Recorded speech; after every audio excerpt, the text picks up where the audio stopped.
Hi, welcome to my channel. Today I am doing a video in my car because I've had a really crazy week and this weekend's going to be even crazier. So this is kind of what we're working with, but I wanted to do my top 10 favorite movies of the year so far.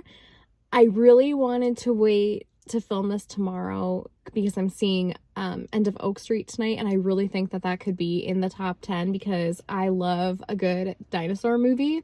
But unfortunately, I'm just not going to have time to film it if I wait. So I'm going to do it now, but just keep in mind that there's a good chance that that one would have been my number 10. But if you see me looking down here, it's because I have my notes down there just so I can keep everything in order. But my number 10 is, and this is, don't judge me, but my number 10 is Minions and Monsters for a couple reasons. And number one is when you become a parent and you're taking your kids to see a movie that they're really excited to see, it really impacts your viewing experience. And she had an absolute blast with it. She was laughing so hard. It kept her interest the whole time. And I'll be honest, I love the Minion movies. I've seen all of them. I think they're absolutely hysterical. So yeah, that one is at my number 10 as of right now. I'm sure that it's not gonna stick around, but I really, really loved Minions and Monsters. I loved that it was, obviously it's super funny. But it also had a lot to do with movies and Hollywood, and I love movies like that. I will say though, if you're gonna take your really young kids to see it, there are some more adult jokes that I was a little surprised got in there. Like there's a minion named Dick, which really shocked me because of course that was the minion's name that my 3-year-old then proceeded to repeat for the rest of the day.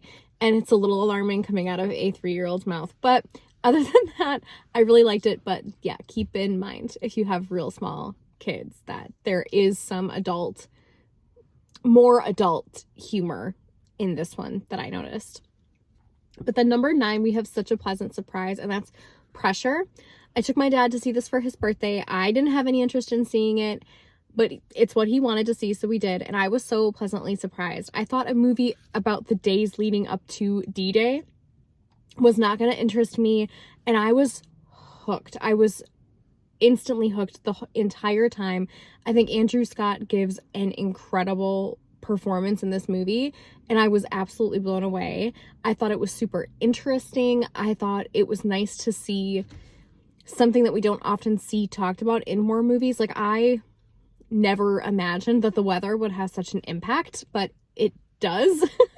And it was just interesting that that's what this movie was about. But it's also super emotional, and just, it was really, really well done, and I highly recommend checking it out. I really liked it. And then number 8, we have Reminders of Him, which I talked about in my Blu-ray collection video because I own it. But I love the book that it's based on, so I was really excited for the movie, and I think this is one of the best Colleen Hoover book to movie adaptations. I think the acting was good. There were things from the book that I wish would have been included because I did find myself after it was over like, oh, I really wish that they would have included this. I wish they would have done the ending how it was in the book. But other than that, like, it was really well done, and it's really, really emotional. It's a hard one to watch as a parent, but I do recommend it if you like kind of romantic dramas, family drama. And then my number 7 is the drama. And I really don't want to say a ton about this one because it's a really shocking revelation that kind of comes to light. But basically it's about this engaged couple that go with friends. I believe it's a wine tasting for the wedding. But they go out and they decide to all share kind of the worst things that they've all done. And one of the characters has a very shocking revelation, and it kind of impacts the entire story. And kind of, yeah, that's all I want to say. Because it was spoiled for me. I don't want to spoil for anybody else, but this movie is definitely about like darker themes.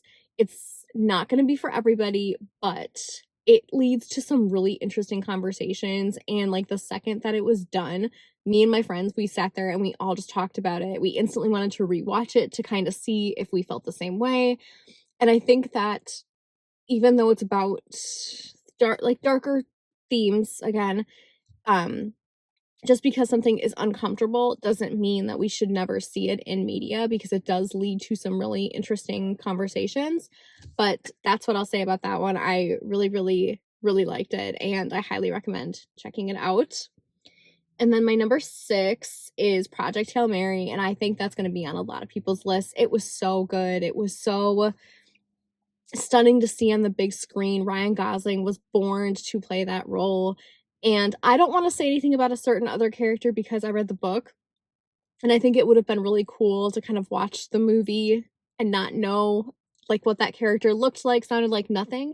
So I don't want to bring it up, but there is like another character that's really prevalent in the movie that you'll absolutely love, and it's so funny. It's heartwarming. It was a great movie, especially if you're not usually like a sci-fi person. I think this one really is the one to start with, because I think the characters are so endearing that you'll really get invested in the plot. The only reason it wasn't a full 5 stars for me was because I read the book and they couldn't include everything in it, which I totally get, but some of my favorite lines from a certain character weren't in it, and I was just hoping that they were. But it was very, very good. Absolutely deserves the hype. And then my number 5 is Obsession, which I talked a little bit about in my Blu-ray collection video because I saw it or own it. But I absolutely loved this movie. I think it's one of my favorite horror movies of all time. It's another one, the second that you finish watching it, you instantly want to talk about it with somebody. You want to rewatch it and kind of go back and see how things all play out and everything leading up to it. It's another one that I think really could give you a great viewing experience if you don't know anything about it going in. So if you somehow haven't heard of Obsession, watch it and just don't look up anything about it prior. And then my number 4 is like one of the most heartwarming movies I've probably seen in like the last few years, but it's Remarkably Bright Creatures, and Sally Fields was so good in this movie. I absolutely adored her. It's about a older woman who works at an aquarium, and she befriends a octopus named Marcellus. And that's all I want to say. And it sounds really weird, but it's beautiful. It's such a human story, and there's like a little mystery to go in there as well, but it's a beautiful, beautiful movie. That's all I can say about it. But I read the book right after and I just loved it. It's a beautiful story and I highly, highly recommend checking it out. And then my number 3 is Voicemails for Isabel. And I know that you've probably heard of this movie. Everyone's talking about it, deservedly so. Rom-coms needed Nick Robinson, and I will die on that hill. I love him, and he's so charming that he makes like the romantic interest in a rom-com so compelling and charming, and I will watch anything he's in. But this one is so heartwarming, heartbreaking. You'll cry because you're happy, you'll cry because you're sad. It's so funny and not in like a cheesy way. It's genuinely hilarious, and it just makes you feel so good. Like, I turned it off and I was just like, I want to rewatch it again, but I highly recommend checking it out if somehow you have not seen it. And then my number 2, this is probably going to be a hot take, but my number 2 is The Odyssey. And I say that it's a hot take because when you see my number 1, you'll be like, oh, over The Odyssey, I see. But I have my reasoning for it. The Odyssey is nothing short of an absolute masterpiece. And I think it is my all-time favorite Christopher Nolan movie, the more that I've kind of had to sit with it.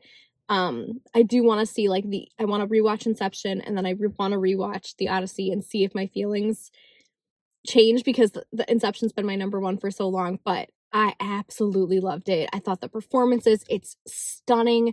It does not feel like it's almost 3 hours long. You are hooked from the moment the movie starts to the moment that it ends, and I loved it so, so much. But my number 1 is Spider-Man Brand New Day, and I have this over The Odyssey, and I struggled with it because I have such nostalgia for Spider-Man, and this movie is definitely one that I will probably rewatch more, but I thought it was incredible. I thought the performances were so good. The action sequences, I love how they filmed. I love that the majority of the movie is Spider-Man being the friendly neighborhood Spider-Man. Like, that was so refreshing to see, because from Tom Holland's movies, they've delivered on these grand, cameos, and we have Spider-Man kind of all over the place, but it was nice to see him in his kind of New York element. I thought that was so well done, and the way that it's portrayed, like how lonely and sad he is and heartbroken, it broke my heart, it devastated me. E Every single performance across the board, I absolutely loved, but it just really struck a chord with me, and I can't wait to rewatch it. So that is why I have it over The Odyssey, but I absolutely loved it, and I think that there are so many incredible movies coming out, like Dune 3, Avengers: Doomsday, like, there's so Sunrise on the Reaping. Sorry. That is if that movie is not my number 1 at the end of the year, it's something horrible went wrong with that adaptation because that is what at right now, that's what I'm expecting to be my number 1 because I absolutely love that book. But I wanted to make this video because I know some of these aren't gonna make it to the final cut at the end of the year, but they deserve to be talked about. But I cannot wait to see what ends up being in my top 10 by the end of the year. There's so many compelling choices I can't wait to see, but thank you so much for watching. I'm sorry this is kind of a quick one.